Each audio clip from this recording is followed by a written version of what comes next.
I've been thinking about primary languages, I've been thinking about education recently, and I've been thinking about how hard it has been during lockdown to keep going, to keep enthusing children, to motivating children and teachers to want to join in with active, lively activities via a screen.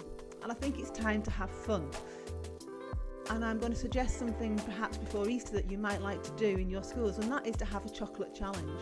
And that chocolate challenge really is just using an authentic playground game from Spanish about chocolate, just using the word chocolate in Spanish, to engage the children in practicing saying it. So choco chocolala, choco chocolate, chocolat, chocolate, chocolate. You can do it in French with chocolat chaud. You can do it in German just with the word chocolade. You can do it in Italian, you could do it in any language, but it's just about having some fun.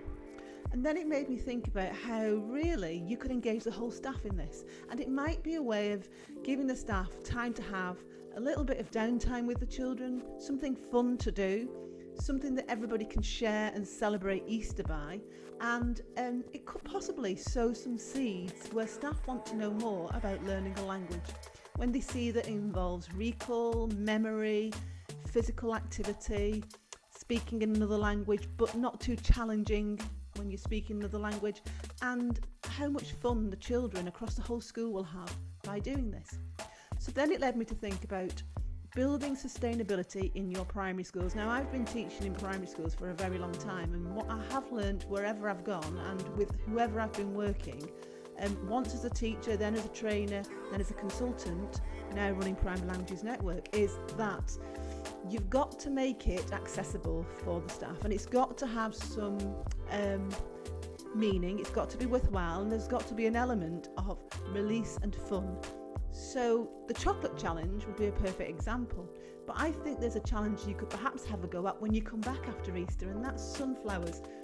Recently I gave our team sunflowers to say thank you really for all the work they'd done in front of those screens in very challenging times trying to enthuse children. And I was amazed, because what I'd not really realised was, of course, primary school teachers love sunflowers. How many of your classrooms will have a sunflower somewhere on a windowsill where somebody's growing sunflowers and measuring them? So this would be another way really of bringing and implanting the joy of other languages and other countries into your primary classrooms. You might be the PPA teacher, or you might be the only teacher in the school that's really interested in languages. Give everybody a sunflower. Get them to grow sunflower seeds. Get them to measure them. Get them to practice number and counting, and then to be able to measure those sunflower seeds and see how high they grow. Give them praise words so that you can praise a class in an assembly at the end of the week when they say in the target language how high in centimetres their sunflower now is, and the head teacher can praise using target language. Just little things sometimes will make all the difference between a staff beginning to engage with language learning or leaving it to the teacher that delivers the languages. What I really know is there's got to be fun. And the final idea really is, why not have a hopscotch challenge? So at the start of lockdown, we had a hopscotch challenge, and boy was it good. And it engaged not us, but teachers all over the country. And they shared with us their videos of children playing hopscotch in the target language, or the primary language your school was learning, but also then playing it in home languages or in languages where they just knew the numbers 1 to 10, chalking it on the playground and playing the game.